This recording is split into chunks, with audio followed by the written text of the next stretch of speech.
పాపం వాళ్ళ ఎమ్మెల్యేలకు ఏదో ట్రైనింగ్ ఇచ్చారట మొన్న 2 రోజులు. పాపం అబద్ధాలు చెప్పే ట్రైనింగ్ మాత్రం చక్కగా ఇచ్చినట్లు లేరు. అందుకే ఒక ఎమ్మెల్యే లేచేమో మా దగ్గర 70% అయిపోయింది అన్నాడు, ఇంకొక ఎమ్మెల్యేనేమో 70% కాకపోతే నేను అర్జెంటుగా రాజీనామా చేస్తాను ఎగురుతున్నాడు. వాస్తవం ఏంటంటే ముఖ్యమంత్రి ఏమో 100% అంటున్నాడు, ఎమ్మెల్యేలు పాపం సగమే నిజం చెప్తున్నారు, 70% అని చెప్తున్నారు. కానీ ఏ గ్రామంలో కూడా ఈరోజు వాస్తవం ఏంటి అంటే 25-30% మించి ఎక్కడ రుణమాఫీ జరగలేదు. ఇది వాస్తవం.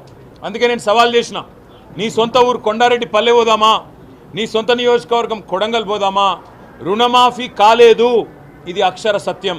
ఎస్ఎల్బీసీలో 49,500 కోట్ల రూపాయలు అని అక్కడ చెప్పి ఇవాళ 20,000 కోట్లు అని చెప్పి బయట చెప్పి డిపాజిట్ చేసింది మాత్రం ఇప్పటికీ 12-13 వేల కోట్ల రూపాయలు కూడా రైతుల ఖాతాల్లో పడలేదు.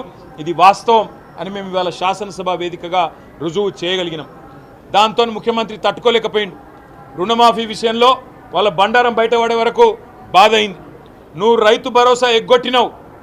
ఆ రోజు ఇదే ముఖ్యమంత్రి అన్నాడు, ఎవడయా అవులగాడు, ఎవడయా దివానగాడు, రైతు బంధు బంద్ అవుతుందని చెప్పిన అవులగాడెవడు, దివానగాడెవడు అని నోరు బారేసుకున్నాడు ముఖ్యమంత్రి రేవంత్ రెడ్డి. ఆనాడు కాంగ్రెస్ పార్టీ ఎంపీగా, పిసిసి అధ్యక్షుడిగా.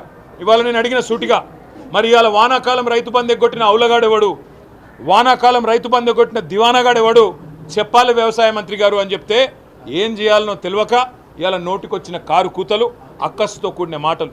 వాస్తవం ఏంది, ఈరోజు రైతు భరోసా విషయంలో ఈ ప్రభుత్వం చిత్తశుద్ధి లేదు. కాబట్టే మొదలు నిజంగానే చిత్తశుద్ధి ఉంటే, రేవంత్ రెడ్డి చెప్పిన మాటల్లో నిజాయితీ ఉంటే, ఆయన ఏమన్నాడు ఎలక్షన్ ముందు, డిసెంబర్ 3 ముందు తీసుకుంటే ఎకరానికి 5,000, 3 తర్వాత తీసుకుంటే ఎకరానికి 7,500 రూపాయలు నేను ఇస్తా అని చెప్పిండు. డిసెంబర్ 9 నాడు రుణమాఫీ చేస్తా అని చెప్పిండు. ఇప్పటిదాకా తీసుకొని రైతులుంటే ఉరుక్కుంట పోయి తెచ్చుకోండి, రుణమాఫీ నేను చేస్తా అని చెప్పిండు.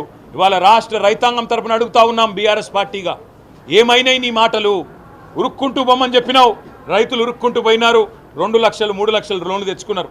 తెచ్చుకున్న తర్వాత ఇవాళ వాళ్లకు మోసం చేస్తూ నీ మాయ మాటలతో బుకాయించి ఇవాళ 25% మాత్రమే రుణమాఫీ చేసి 100% అయిందని చెప్పి 550 కోట్ల రూపాయలతోని పత్రికలలో ప్రకటనలు మాత్రం ఇచ్చుకున్నావు.